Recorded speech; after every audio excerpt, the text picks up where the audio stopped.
नमस्कार, प्रणाम। मैं नरेश कुमार, दरभंगा, बिहार से। आज मैं आप लोग के बीच एक नई कहानी प्रस्तुत कर रहा हूं, जिसका शीर्षक है एकता और समझदारी।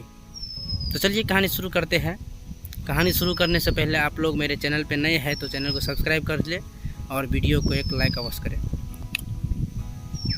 ऊंचे आकाश में सफ़ेद कबूतरों की एक टोली उड़कर जा रही थी। बहुत दूर जाना था, उन्हें लंबा रास्ता था। सुबह से उड़ते उड़ते थकान हो लगी थी।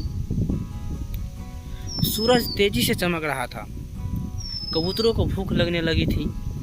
तभी उन्होंने देखा कि नीचे जमीन पर चावल के बहुत से दाने पड़े थे।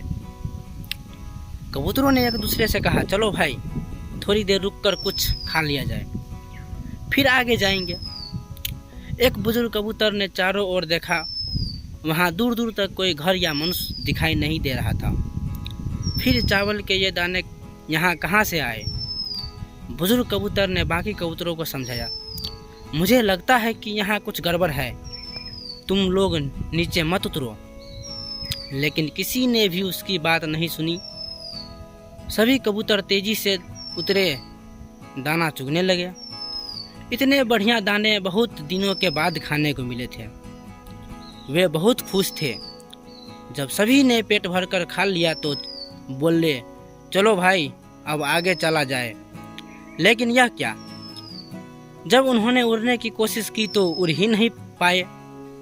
दोनों के साथ साथ वहाँ एक चिड़ी मार का जाल भी था, जिसमें उनके पांव फंस गए थे। उन्हें अपनी गलती पर पछतावा हुआ। बूढ़ा कबूतर पेड़ पर बैठकर सब देख रहा था। उसने जब अपने साथियों को मुसीबत में देखा तो फौरन उड़ा और चारों ओर देखा। दूर उसे चिड़ी मार आते दिखाई दिया। वह फौरन लौटा और अपने साथियों को बताया। सब वहां से निकलने का उपाय सोचने लगे। तब बूढ़े कबूतर ने कहा, दोस्तों, एकता में बड़ी शक्ति होती है। सब एक साथ उड़ोगे तो जाल तुम्हें रोक नहीं पाएगा। उसने गिना, 1 2 3, उड़ो। सारे कबूतर ने एक साथ जोर लगाया और जाल उनके साथ उठने लगा। जब तक चिड़ीमार वहां पहुंचा तब तक जाल काफी ऊपर उठ चुका था। वह देखता ही रह गया और कबूतर जाल लेकर उड़ गए। बूढ़ा कबूतर सबसे आगे उड़ रहा था। काफी देर उड़ने के बाद वे नीचे उतरे।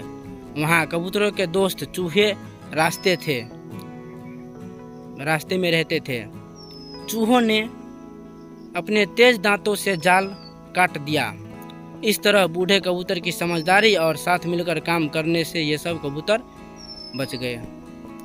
तो दोस्तों, इस कहानी से हम यही सीखते हैं कि अगर हम लोग एकता और समझदारी से किसी भी काम को करेंगे तो वह काम आसान हो जाती है और हम लोग किसी भी मुश्किल परिस्थिति का सामना कर सकते हैं। इसलिए आप लोग से हम यही कहना चाहेंगे कि आप लोग को भी कभी अपने दोस्तों के साथ कभी किसी मुश्किल परिस्थिति में फंसते हैं तो एकता और समझदारी से काम लिया कीजिए। चलिए, तो इस कहानी में इतना ही, और जाते जाते चैनल को सब्सक्राइब अवश्य कर लेना। धन्यवाद। मिलते हैं अगले वीडियो में।